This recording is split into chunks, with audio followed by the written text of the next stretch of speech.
Thousands of students raised their voices in Washington, D.C., demanding action from lawmakers against gun violence. Hello, I'm Arnold Naidu, and this is The Heat.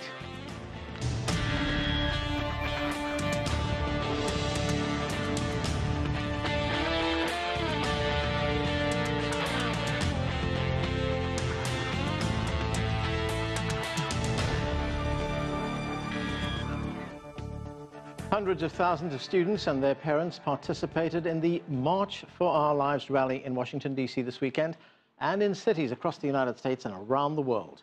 The protest was led by students from Marjory Stoneman Douglas High School who lost 17 classmates and teachers in February's mass shooting in Parkland, Florida. The students are calling on Congress to enact stricter gun control laws. Politicians either represent the people or get out. The people demand a law banning the sale of assault weapons. The people demand we prohibit the sale of high-capacity magazines. The people demand universal background checks. Stand for us or beware, the voters are coming. When they give us that inch, that bump stock ban, we will take a mile. We are not here for breadcrumbs, we are here for real change. I represent the African-American women who are victims of gun violence, who are simply statistics instead of vibrant, beautiful girls that full of potential. Today is the beginning of a bright new future for this country. And if you think today is good, just wait for tomorrow. Well, lots to talk about. Let's get to our panel. Joining us from Denver is Tom Sullivan. His son, Alex, was among 12 people killed in a shooting at a movie theater in Aurora, Colorado in 2012. Also with us is Marcus Weaver. He's a survivor of the Aurora mass shooting and participated as a speaker at this weekend's march in Denver. Here with us in the studio is Megan Doney. She was teaching at New River Community College in Christiansburg, Virginia in 2013 when a gunman shot 2 people. Megan also attended the rally in Washington, D.C. And from Melbourne, Florida, Paul Michael Viollis is a law enforcement analyst and the CEO of Viollis Group International, a consulting company. Thanks to all of you for being with us. Megan, let me start with you. You were at that rally. We saw the pictures on television, hundreds of thousands of people just in Washington alone. Did you have a sense at the rally when you were there that something could change? This could be a tipping point. I did. I was so taken with the students' conviction and excitement and their certainty that they were going to make the loss of their classmates and teachers mean something. And so I think that something will definitely change. Did you feel something very positive through that crowd? Absolutely, absolutely. Tom, you lost your son in a shooting in Colorado in 2012, as we reported earlier on. That was 6 years ago. Not much appears to have changed. What is your feeling about gun control right now? Well, to say nothing has changed, things have changed in small steps. I mean, here in Colorado, after the theater shooting, we had gun bills brought up in the 2013 legislative session here. We passed background checks. We passed banning high-capacity magazines. They passed domestic violence restraint. I mean, so things have happened. And we had a school shooting in December of 2013 where that shooter was only able to buy, a shotgun and a small clip and killed one other student before he killed himself. He didn't have the ability to buy, high-capacity magazines that he took in, like the Parkland shooter did. So things are happening, but it's a slow, long trek. And I guess clearly, Tom, if we look at this weekend's demonstrations, the change has not gone far enough. Well, no. I mean, big change in the United States, as we've found out, takes time, and it takes a movement from everybody. I mean, I was alive and a part of the Vietnam movement that was happening, and that took a lot of time. So we all just have to be patient, and unfortunately, more and more. I had hoped that maybe I could have been the last father that lost a son in a mass shooting, but I understand that that's not the case. So I reach out to the other fathers who have lost, and our day-to-day violence that goes on in our cities. Right, you've got Marcus Weaver sitting next to you there. Marcus, you were wounded at that shooting in Colorado. At the demonstration in Denver this past weekend, you addressed the crowd there. Did you get a sense that this time it could be different? Yeah, I really think it's different. You're talking about a group of young adults and also people of high school age who will be of voting age within the next cycle here. And so they were determined to never again. That was kind of the theme. And you could just feel the energy from all the, not just adults, but the kids especially. And it was just amazing to see just people wanting change, and being agents of change. And so we look forward to helping that movement move forward, and in whichever way we can, just because it's really important. And the message they really had is not to get rid of guns, but it's to take a good look at gun control, public safety, those issues which are going to be more important as we go down the road. Well, let's bring in Paul from Florida. And Paul, you and your consultancy, you've done a lot of work on profiling school shootings. And of course, now after this shooting in Parkland, lots of questions again being asked, lots of people trying to analyze what happened here, how could it happen again? But in all your work, have you found any kind of common thread among the types of people who carry out these shootings?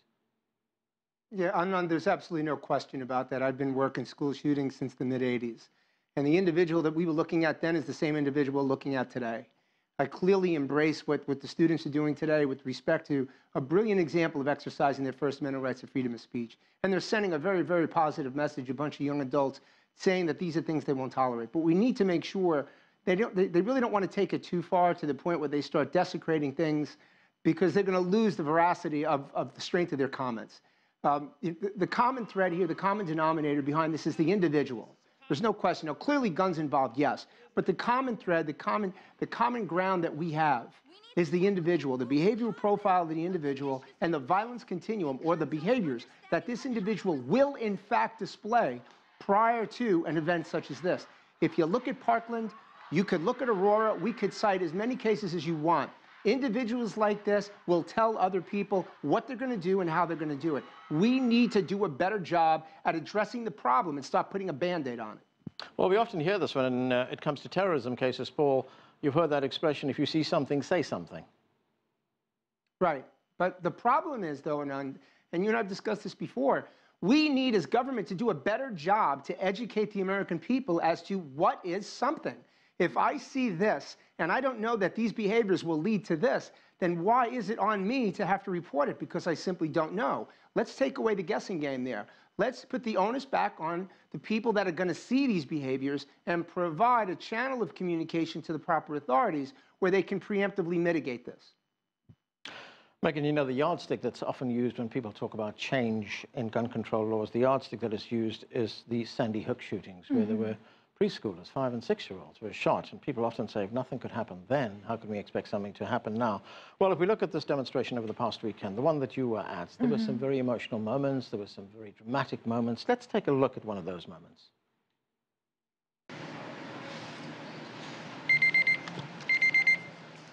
Since the time that I came out here, it has been 6 minutes and 20 seconds.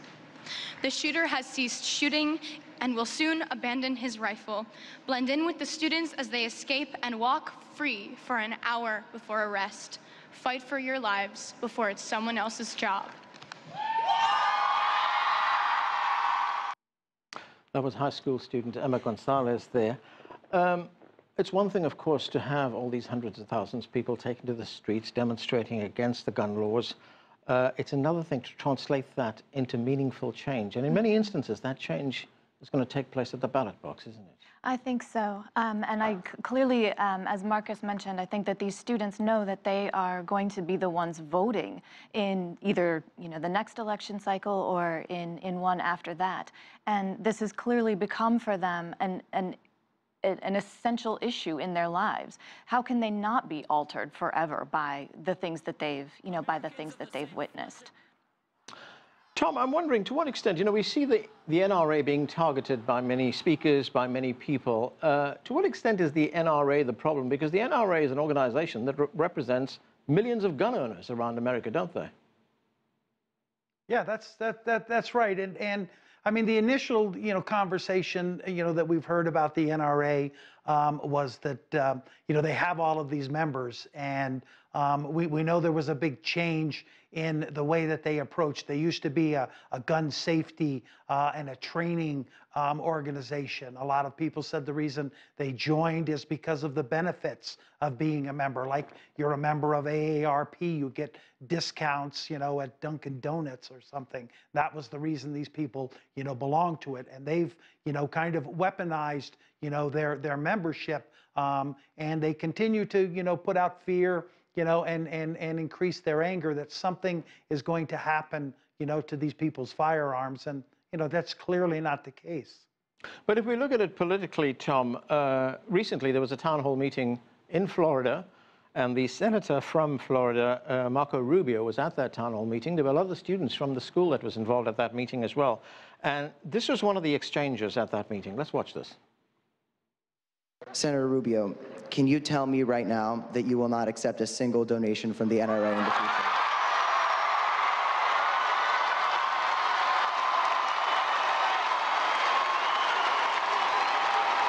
No, the answer to the question is that people buy into my agenda.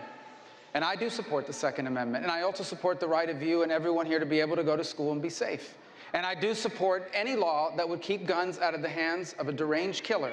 And that's why I support the things that I have stood for and fought for during my time there. NRA money? More NRA money? That is the wrong way to look. First of all, the answer is people buy into my agenda. Tom, does the senator have a point there, that he's representing people who would like to have their guns in a responsible way?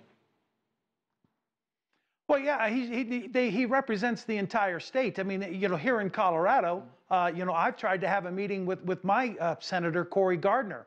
Now, when the Aurora Theater shooting was, he was a congressman. The Aurora Theater was not in his district, so I understand why he wouldn't speak to me. But in the years since then, now he's become a senator, and he represents, all of the fathers of Colorado. And I saw him at a town hall meeting and told him that I'd been trying for 5.5 years, to speak to him about, what had happened to my son. And we spoke, and after that was over, he could not even acknowledge, my loss at that. And that's all because Cory Gardner is the 5th highest recipient of NRA money, in the country. And he still doesn't want to talk to me. Marcus, what is your view on this? Is it time for politicians at a national level, politicians who are sitting in the US Congress here in Washington, to act? Well, if they can't see what's going on with this movement, then they need to get their resumes ready. There's so many people who are just so tired of them taking money from lobbyists, them taking money from the NRA, of course. I just feel that, these guns that are being sold, especially the semi-automatic weapons, we don't need those in civilians' hands. And so if we have a senator or a congressman on the national level who, gets an A rating from the NRA, I guarantee they won't be in office come 2018. People are really getting tired of, hearing rhetoric and hearing things that, don't make sense, or ideas that don't make sense or favor one group over the other. And it seems as if kids aren't as important as guns. Paul, of course, we hear a lot of the outrage being directed against politicians here in Washington, politicians on Capitol Hill. But there must be a lot of responsibility as well for local politicians, state legislators. Oh, there is. And the thing we need to keep in mind is, as we talk about school safety is not a federal issue. It's a state-by-state issue. So looking for help from the federal government isn't going to cut it here. Our state legislators need to be accountable to their constituencies. And what the gentleman was saying before, he's absolutely correct, and there is no excuse for any politician, no elected official, to not respond to one of the constituents. There's no excuse for that. If you're too busy to do that, you need to get out of office. End of story. The issue that I have right now that we're talking about, my concern, is not that I don't agree with what these young adults are doing, because I do. And it's not that I think that everyone should have a gun, because I don't. But the issue that we really need to be careful that we don't overpromise and underdeliver is the fact that the business model behind how politicians, elected officials get elected, and the power of that lobby and the power of those groups. And that we need to take caution on. I agree with what the students are doing. They are going to make changes. They are not going to change the way Washington is run, and they are not going to change the way politics and decisions are made. That's simply not going to happen. They need to stay the course and be focused on what they're doing and stay the message. And I think they have a much better chance in achieving what they want to achieve than going in the direction of trying to vilify Rubio, whoever else may be. Hold people accountable, and I think we'll get where we need to go a lot faster. Okay, lots more to talk about. We are going to take a break right now. More of our conversation about school shootings and gun control in the United States right after that. Stay with us. You're watching The Heat.